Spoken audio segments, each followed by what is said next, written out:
On a tout mis sur moi. Mais ils ont oublié de dire, en 2006, Ludovic Giuli est souvent là avec vous. Franck n'a pas parlé au vestiaire pendant la mi-temps quand on perdait face à Arsenal. C'est moi qui ai tenu le discours. Moi, j'ai parlé. J'ai dit ce que je pensais à chacun d'eux. Quand on est revenu, on a vu un autre Barça. On a gagné ce trophée. Moi, je m'en fous. Le plus important pour nous, c'était de gagner. Et il était inconcevable de voir un groupe de jeunes gamins avec autant de talent perdre mat face à Arsenal. C'était inconcevable.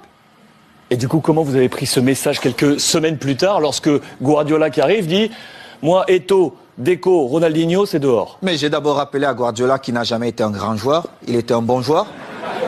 Et c'est vrai.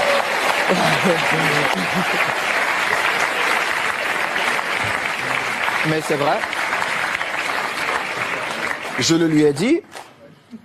Et j'ai rappelé au passage, si c'est le coach Luis qui me le dit, je dis, ok, je ne peux rien dire.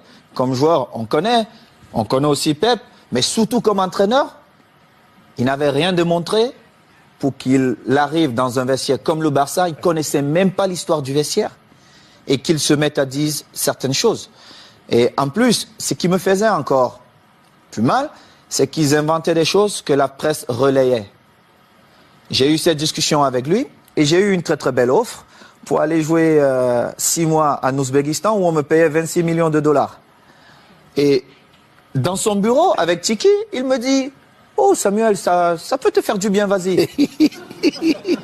Et je lui ai dit « Celui qui va te faire gagner, c'est Eto'o. Mais tu viendras me demander pardon ». Et je suis resté à ma place. J'ai continué à m'entraîner, nous sommes allés aux États-Unis et nous étions à Houston, dans le vestiaire. Il dit avant le match, ok, nous allons changer de dossard. Oh, tout le monde dit, oh, c'est l'entraîneur qui le fait maintenant, c'est surprenant. Et il dit, Titi, tu vas prendre le numéro 9 de Samuel. Titi Henry. Oui, Titi Henry, tu vas prendre le numéro 9. Et Titi était bien content. Et Eto'o portera le 14. Tout le monde était surpris. Et c'était un manque de respect total. Et je ne pouvais pas l'admettre. Parce que j'avais quand même écrit une belle histoire, même si elle devait s'arrêter là, au Barça. J'avais beaucoup fait pour le club, que ce soit dans les stades, mais surtout en dehors du stade. En dehors du stade. J'ai toujours été là pour tous mes coéquipiers, pour tous les clubs. Vous êtes resté 1 an avec Pep. Je vais vous dire. Alors, il joue, je suis au banc de touche. Quelques jours plus tard, on joue contre une équipe de Mexico, Chivas.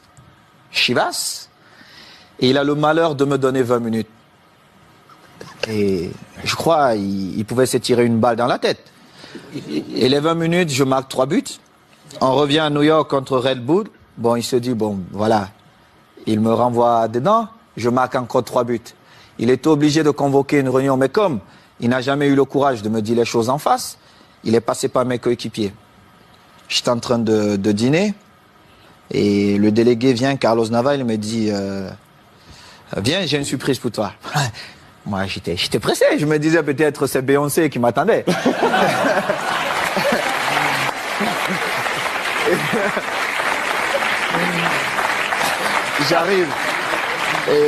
J'arrive dans cette fuite et je vois Jorquera, Oleguer, non pas Oleguer, Puyol, les jeunes du Barça, Léo, André, Xavi et surtout Victor, qui est l'un de mes meilleurs amis. Et Victor Valdés. Victor Valdés. Et je vois Pep qui est au fond. Et mon visage change. Parce que j'étais très agressif quand je voyais Pep. Mon visage change. Il n'a pas parlé. Alors, Makina, Xabi, il prend la parole, il me dit, bon, négro, comme on te l'a toujours dit, on l'a manifesté, on veut que tu restes, et il faut que tu trouves un terrain d'entente avec Pep. Et j'ai dit, moi, je ne parle pas à Pep. Il doit me présenter ses excuses. Parce qu'il m'a manqué le respect ouvertement à plusieurs reprises, et je n'accepte pas ça. Moi, si vous ne me respectez pas, je ne vous respecte pas.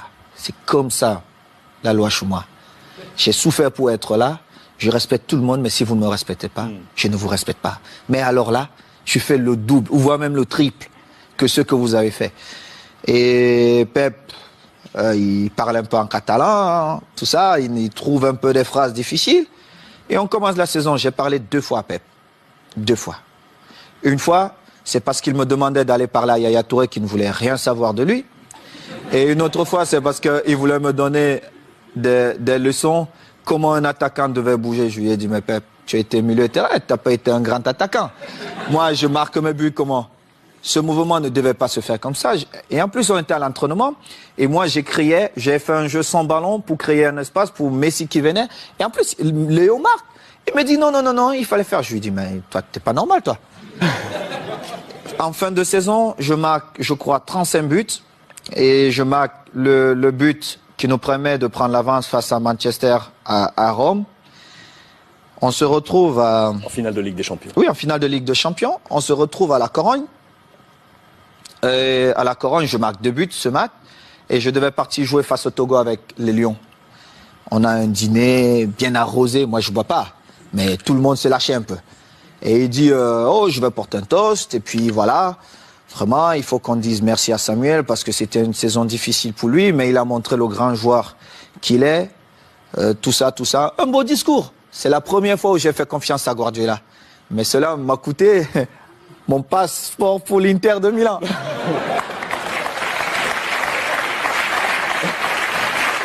Et du coup, quand vous l'avez croisé ensuite à l'Inter, parce que vous l'avez croisé, on a une belle photo de vous en poignée de main. Regardez mon visage. Parce que Guardiola, il m'a vu dans le tunnel. Est-ce qu'il m'a salué dans le tunnel? Il ne m'a pas salué dans le tunnel. Il a attendu là où il y avait tous les caméras. Moi, quand il a regardé le visage de Thierry Henry, ça dit tout. Parce qu'ils ont vu la scène. On était tous dans le tunnel.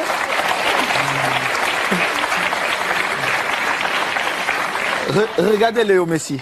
Regardez le visage de Léo Messi. On était tous dans le tunnel. Il ne m'a pas salué. Il a attendu quand il y avait toutes les caméras pour venir me tendre la main. Évidemment, je ne pouvais pas refuser. Parce que le mal-aimé ou l'enfant détesté, on devait dire, ah, voilà, Samuel a encore fait des siennes. Mais seulement, les gens ne connaissent pas les dessous. Parce qu'il aurait bien pu me saluer dans le tunnel. Moi, j'ai eu des différences avec le code lors d'un match espagnol de Barcelone. Je ne sais pas si vous vous rappelez. Mais j'ai beaucoup d'estime pour le coach. Le football, c'est ça. Entraîneur de l'Espagnol. De l'Espagnol. Contre Majorque. Contre Majorque. Vous êtes envoyé un petit peu. C'était difficile pour le code, mais moi, je devais défendre Majorque et j'ai fait mon boulot. Et c'était pareil. Donc, c'est une histoire comme ça. Mais bon, après, on s'est retrouvés, Pep et moi, on a fait la paix et je suis content. Mais la vraie histoire, c'est celle-là. C'est que Pep, peut-être dans son envie de gagner, n'a pas respecté certaines choses dans le football. Et heureusement pour lui, j'ai marqué quand même 35 buts cette saison-là qui nous ont quand même permis de gagner. Pichichi cette saison. Qui nous ont permis de gagner tous les titres qu'il a gagnés. Et il est bien content parce que c'était ses premiers trophées. Saison où le Ballon d'Or arrive dans les mains de Léo Messi. Mérité. Vous êtes 10e de ce classement Ballon d'Or cette saison. Je ne regardais même pas ça. Mais Léo l'a bien mérité. Bon.